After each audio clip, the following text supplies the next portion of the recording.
Oi, gente! Oi, turma 301, tudo bom, meu terceirão? Aqui é a Rafaela, professora de Sociologia, e na aula de hoje nós daremos início aos nossos estudos do capítulo 2. Esse conteúdo vocês podem encontrar na página 5 da apostila. Esse capítulo é bastante interessante porque o título dele, já é uma pergunta que nos leva a diversas reflexões e o ponto de partida dele também é para nos fazer refletir.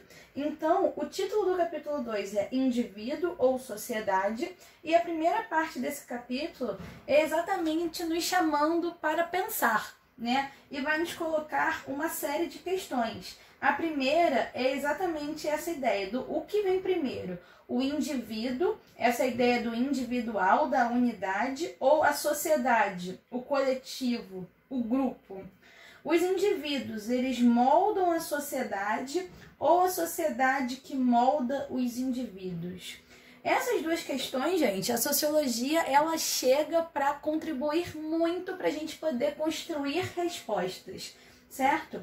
Nós podemos afirmar que os indivíduos e a sociedade fazem parte da mesma trama, tecidas pelas relações sociais, certo? Não há uma separação entre eles. A gente não consegue analisar os indivíduos e a sociedade separadamente. Nós, seres humanos, nascemos e passamos a nossa existência em sociedade, em grupo, no coletivo, porque nós necessitamos uns dos outros para viver. Então, a gente não consegue analisar um indivíduo isolado, Porque todos esses seres individuais estão convivendo em grupo durante toda a sua existência, tá? O fato de precisarmos um dos outros significa que nós não temos autonomia. Até que ponto dispomos de liberdade para decidir e agir? Até que ponto somos condicionados pela sociedade? A sociedade nos obriga a ser o que não queremos e nós podemos mudar a sociedade? Bastante questão para a gente refletir, Eu sei que são reflexões profundas, não são perguntas fáceis de serem respondidas e que demandam um olhar para dentro, gente? E para a gente poder estudar todas essas questões, refletir sobre todas elas, para a gente poder, embasar a nossa reflexão, diversos sociólogos e estudiosos, eles desenvolvem alguns conceitos, como, por exemplo, a ideia de socialização, de instituição, de hierarquia, de poder. E a partir desses conceitos, eles vão gerar de uma diversidade de análises. Vocês vão perceber que ao longo de todo o nosso ano letivo, nós vamos falar diversas vezes desses conceitos, porque eles são fundamentais para a gente entender a sociedade em que vivemos, certo?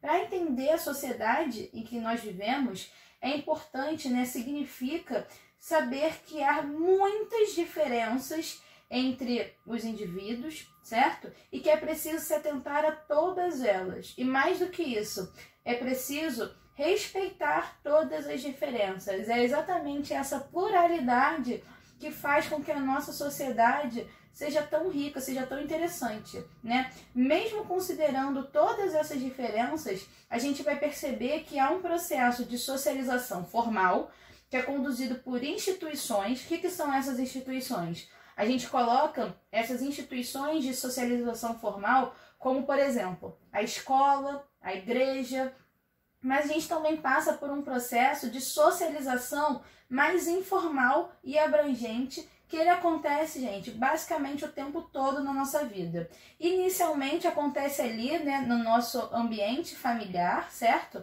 Na nossa família, na nossa vizinhança, nos grupos de amigos e pela exposição aos meios de comunicação. Ou seja, a gente está o tempo todo nesse processo de socialização, seja ele mais formal dentro dessas instituições, ou seja nesse processo mais informal, beleza? Aí o que a gente vai ver nesse capítulo? Nós vamos ver a contribuição de alguns sociólogos, alguns estudiosos, quais foram as análises deles sobre isso. O primeiro, que nós vamos focar na aula de hoje, são os indivíduos e as classes sociais, segundo o Karl Marx. O Karl Marx, ele é famoso, né? Ele é polêmico, vocês já devem ter ouvido falar dele. Ele foi filósofo, sociólogo, economista, teórico político, enfim. Ele é famoso, né, por ter elaborado a teoria política que embasa o socialismo científico, né?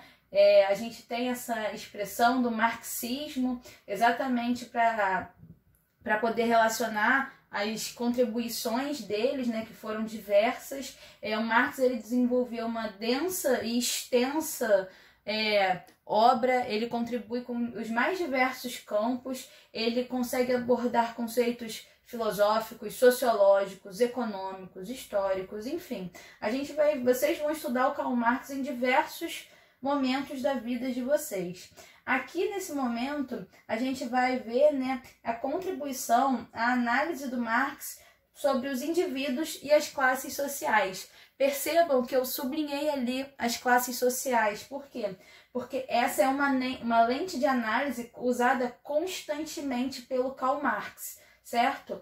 Então, toda vez que vocês pensarem no Karl Marx, lembre dessa ideia de classes sociais, de lutas de classes, mas a gente vai falar mais sobre isso nessa aula, tá? O Marx, ele é alemão, certo? E para ele, os indivíduos devem ser analisados de acordo com o contexto de suas condições e suas situações sociais.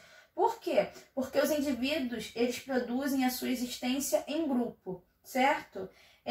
Para o Marx, o homem primitivo, ele se diferenciava dos outros animais não apenas pelas características biológicas, físicas, mas também por tudo aquilo, né, que os homens eles conseguiam realizar no espaço e na época em que vivia. Todas as vezes que a gente estuda, né, vocês veem isso muito em história, que a gente vai vendo o desenvolver da sociedade, a gente vai perceber que o homem ele vai criar, né, vai influenciar, vai modificar o espaço conforme ele vai se desenvolvendo. Nós vemos muito isso também em geografia. Por exemplo, caçando, se defendendo, criando instrumentos. Os indivíduos, eles construíram a sua história e sua existência de grupo social, certo?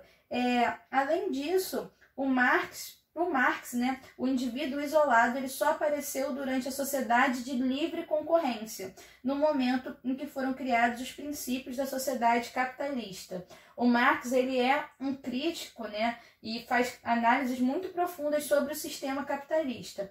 Um exemplo dessa ideia do Marx é basicamente assim: quando um trabalhador é contratado por uma empresa, ele assina um contrato no qual consta sua carga horária de trabalho, seus deveres, seus direitos, além de um salário mensal, ou seja, uma quantia monetária que vai valer a sua força de trabalho que ele, né, dispensou ali ao longo do mês.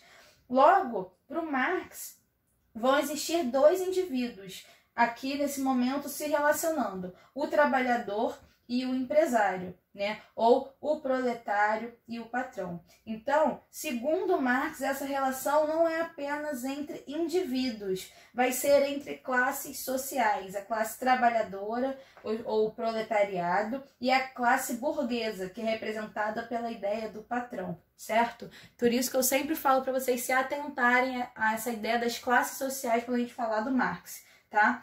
Essas duas classes sociais aqui, elas só se relacionam nesse caso por causa do trabalho. Por quê? Porque o empresário ele precisa do serviço do trabalhador e o trabalhador ele precisa do salário para sobreviver, né? Aqui, então, a gente vai entender que os empresários e os trabalhadores eles são antagonistas, né? Eles têm interesses opostos.